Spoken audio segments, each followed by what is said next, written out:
국무위원 심의권 침해 관련 직권남용 권리행사 방해 범행 부분입니다. 피고인은 2024년 12월 3일 22시경을 기하여 대한민국 전역에 비상계엄을 선포하기에 앞서 같은 날 20시경 국무총리 한덕수, 외교부 장관 조태열, 통일부 장관 김영호, 법무부 장관 박성재, 행정안전부 장관 이상민만을 대통령실로 불러 비상계엄 선포 계획을 알렸습니다. 그 다음에 국무회의 의사 정족수를 채우기 위해 국무위원들을 추가로 소집하면서 나머지 13명의 국무위원들 중 자신이 임의로 선정한 기획재정부 장관 최상목, 농림축산식품부 장관 송미령, 보건복지부 장관 조규홍, 중소벤처기업부 장관 오영주, 국토교통부 장관 박상우, 산업통상자원부 장관 안덕근 등 6명에게만 연락하여 이유는 알려주지 않은 채 대통령실로 오도록 지시하고 이 6명 중 최상목, 송미령, 조규홍, 오영주가 대통령실에 도착하여 국무회의 정족수인 11명이 채워지게 되자 회의를 종료하고 22시 27분경 비상계엄을 선포하였습니다. 그럼으로써 출석하라는 연락을 받지 못한 교육부 장관 이주호, 과학기술정보통신부 장관 유상임, 국가보훈부 장관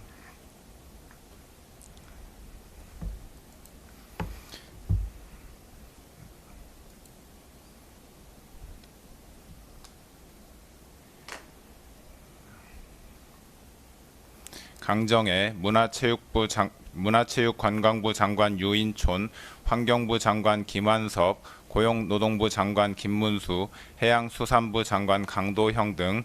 7명의 국무위원 및 대통령실에 미처 도착하지 못한 박상우, 안덕근 등 2명의 국무위원으로 하여금 국무회의에 출석하여 비상계엄 선포 및 계엄사령관 임명에 관한 심의를 할 수 없도록 함으로써 위 9명의 국무위원들이 국무회의에 출석하여 헌법 질서와 국민의 기본권에 중대한 영향을 미치는 계엄 선포 및 계엄 사령관 임명에 관해 심의할 권리의 행사를 방해하였다는 것입니다.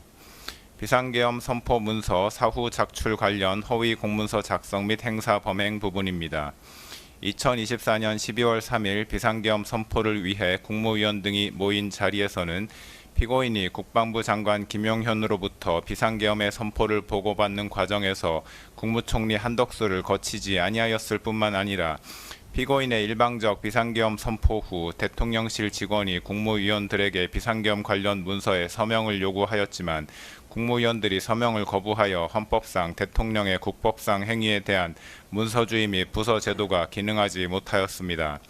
그 후 대통령 비서실 부속실장 강의구는 2024년 12월 6일경 대통령, 국무총리, 국방부 장관의 서명란이 기재된 2024년 12월 3일자 비상계엄 선포문 표지를 작성하였고 그 뒤에 국무총리 한덕수에게서 전달받은 비상계엄 선포문을 첨부하여 2024년 12월 3일자 비상계엄 선포문을 만든 후 국무총리 한덕수와 국방부 장관 김용현으로부터 부서를 받은 다음 12월 7일 피고인에게 보고를 하였습니다. 피고인은 이 비상계엄 선포문에 대통령란에 서명을 하여 강의구 부속실장에게 전달하였고 강의구 부속실장은 이 비상계엄 선포문을 대통령 비서실 부속실에 보관하였습니다. 이로써 피고인은 강의구, 한덕수, 김용현과 공모하여 마치 대통령의 국법상 행위인 12월 3일 비상계엄 선포가 국무총리와 국방부 장관이 계엄 선포 전 부서한 문서에 의하여 이루어진 것처럼 보이게 하거나 비상계엄 선포 관련 탄핵 또는 수사 절차 등에 행세할 목적으로 그 직무에 관하여 대통령이 서명하고 국무총리와 국방부 장관이 부서한 2024년 12월 3일자 비상계엄 선포문을 허위로 작성하고 그 무렵 이를 대통령 비서실 부속실에 보관하는 방법으로 행사하였다는 것입니다. 비상계엄 선포문 등 피해기 관련 대통령 기록물 관리에 관한 법률 위반, 공용서류 손상 범행 부분입니다. 피고인이 위와 같이 대통령이 서명하고 국무총리와 국방부 장관이 부서한 2024년 12월 3일자 비상계엄 선포문을 허위로 작성한 후 수사기관의 비상계엄 관련한 사건에 대한 수사가 본격적으로 진행되자 한덕수 국무총리는 12월 8일 강의구 부속실장에게 전화하여 위 문건에 자신이 서명한 것을 없었던 것으로 하자고 하였습니다. 피고인은 2024년 12월 10일경 강희구로부터 위와 같은 한덕수의 말을 보고받자 총리의 뜻이 그렇다면 그렇게 해라 라고 강희구에게 말하여 허위로 작성된 위 2024년 12월 3일자 비상계엄 선포문을 폐기할 것을 승인하였습니다. 이에 강희구가 위 문서를 문서 3단계에 넣어 파쇄하는 방법으로 폐기함으로써 피고인은 한덕수, 강희구와 공모하여 무단으로 대통령 기록물인 동시에 공무소에서 사용하는 서류인 위 비상계엄 선포문을 손상하였다는 것입니다. 비상계엄에 따른 정치적, 사법적 위기 타개를 위한 허위 공보 관련 직권남용 권리행사 방해 범행 부분입니다. 2024년 12월 4일 비상계엄 해제 발표 이후 국회와 언론에서는 피고인의 비상계엄 선포 행위는 실체적, 절차적 요건을 갖추지 못한 것으로 위헌, 위법적 행위에 해당하고 탄핵 사유에 해당한다는 문제 제기가 지속되었고 검찰, 공수처, 경찰 등 수사기관이 피고인과 공범들에 대해 내란죄 등의 수사에 착수하였으며 나아가 야당 의원 191명이 대통령 탄핵 소추안까지 발의하는 상황에 이르는 등 국내외적으로 정치적, 사법적 위기에 처하게 되었습니다. 이에 피고인은 홍보수석실 해외 홍보비서관 겸 외신 대변인을 활용해 외신을 상대로 정당한 목적으로 적법한 절차에 따라 비상계엄을 선포하고 시행한 것처럼 거짓 홍보하여 국내외 부정적 여론을 무마하기로 마음먹고 2024년 12월 4일 오후경 해외 홍보비서관 겸 외신 대변인에게 전화하여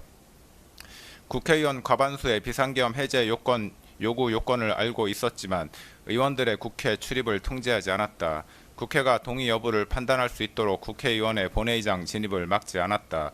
대통령으로서 헌정 파괴 세력으로부터 자유민주주의 헌법 질서를 지키기 위한 액션은 했지만 합헌적 틀 안에서 행동을 취했다.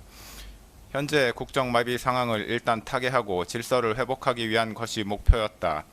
헌정질서 파괴의 뜻은 추호도 없었다. 라는 내용의 프레스 가이던스 즉 PG를 작성하게 하고 이를 외신들에게 전파하도록 지시하였습니다.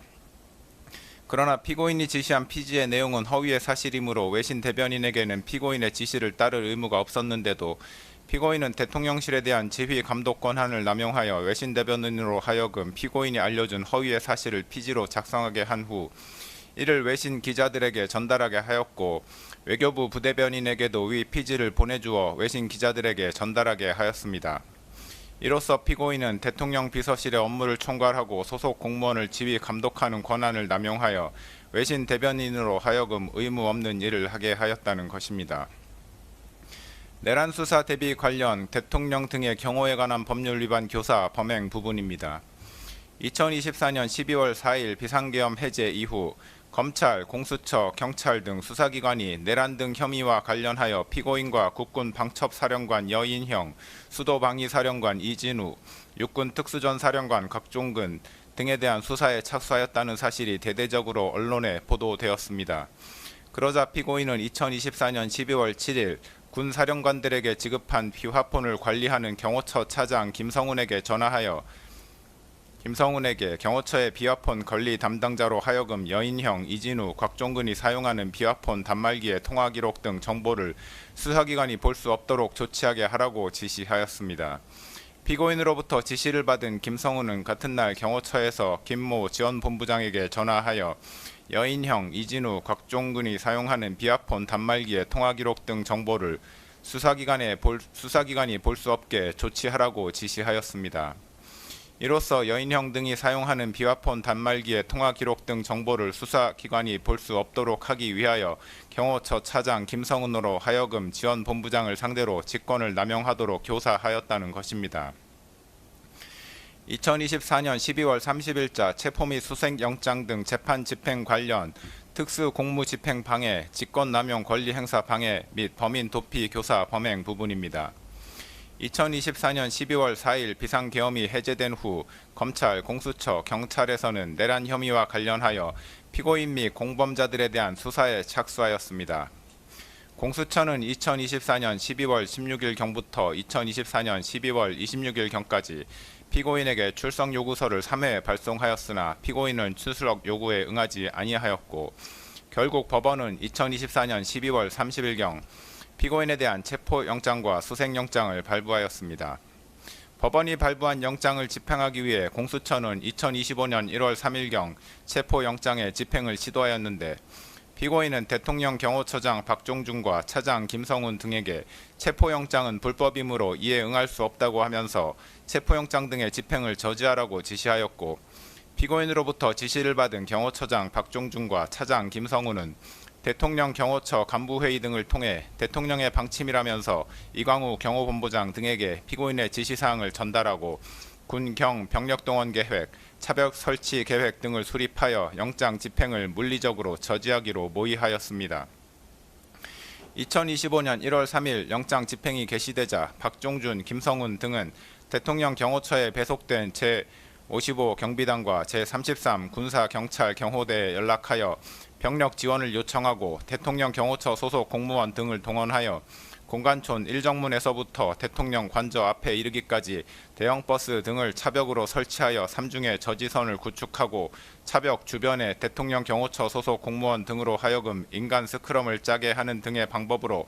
영장 집행 담당 공무원 등의 대통령 관저 진입을 저지하고, 그 과정에서 공수처 소속 검사, 수사관 등 영장 집행 담당 공무원을 가로막고 붙잡고 밀치는 등의 유형력을 행사하였습니다. 이로써 피고인은 박종준, 김성훈, 이광우와 공모하여 경호처 소속 공무원 등 인적 물적 자원을 동원하여 법원이 발부한 체포영장 등 재판의 집행 업무를 수행하는 공무원의 직무 집행을 방해하고 직권을 남용하여 경호처 소속 공무원 등으로 하여금 영장 집행 담당 공무원들에게 유형력을 행사하게 하는 등 의무 없는 일을 하게 하였으며, 박종준, 김성훈, 이광우로 하여금 피고인을 도피하게 하도록 교사하였다는 것입니다. 2025년 1월 7일자 체포 및 수색영장 등 재판 집행 관련 직권남용 권리행사 방해 범행 부분입니다. 1차 체포영장의 집행 저지 이후 경호처장 박종준이 2025년 1월 10일경 특수공무집행 방해 등 혐의로 경찰 조사를 받는 과정에서 사직서를 제출하였고, 사직서가 수리되어 김성훈 차장이 처장 직무대행직을 맡게 되었습니다. 공수처는 1차 체포영장 등의 집행이 무산된 이후 2025년 1월 7일 피고인에 대한 체포 및 수색영장을 다시 발부받아 2025년 1월 15일 영장 집행을 시도하였습니다. 공수처의 체포영장 등 집행에 응할 수 없다는 피고인의 기조는 경호처장 박종준의 사임으로 처장 직무대행이었던 김성훈과 경호본부장 이광우에게 계속하여 유지되었습니다. 이러한 피고인의 기조에 따라 김성훈, 이광우는 공수처의 체포영장 등 집행을 저지하기 위해 대통령 경호처 소속 공무원 등을 동원하여 공관촌 내 주요 지점에 차벽과 윤형 철조망을 설치하고 인간 스크럼 짜기 훈련을 수차례 실시하였고, 경호처 대테러부 소속 직원들에게 총기를 휴대하고 위력 순찰을 실시하도록 하였습니다. 이로써 피고인은 김성훈, 이광우와 공모하여 대통령 경호처장 등의 권한을 남용하여 소속 경무원으로 하여금 2025년 1월 7일자 체포영장 등 재판의 집행을 저지하기 위해 의무 없는 일을 하게 하였다는 것입니다. 개별 공소사실의 인정 여부에 관해 보겠습니다. 국무위원 심의권 침해 관련 직권남용 권리행사 방해 범행 부분입니다. 피고인은 2024년 12월 3일 비상계엄을 선포한 행위와 관련하여 이 법원에 내란 우두머리 혐의로 공소가 제기되어 현재 재판 계속 중인데, 피고인이 한 국무회의 소집 행위는 계엄 선포 행위 이전에 이루어진 것으로서 대한민국 헌법 및 관계 법령이 규정하는 계엄 선포에 필요한 사전 절차인 국무회의의 심의를 거치기 위한 것에 불과하므로 별건 내란 우두머리죄 공소사실 기재 행위의 실행의 착수 전 단계에서 행하여졌다고 보는 것이 타당합니다. 따라서 이 부분 공소제기는 이중기소에 해당하지 않습니다. 헌법과 계엄법 등 관계 법령의 문헌과 그 입법 취지 및 대통령의 권한 행사와 관련하여 국무회의의 심의가 갖는 제도적 의의 등을 종합적으로 고려하면 모든 국무위원은 국무회의의 구성원으로 국정을 심의할 권한을 가진다고 판단됩니다.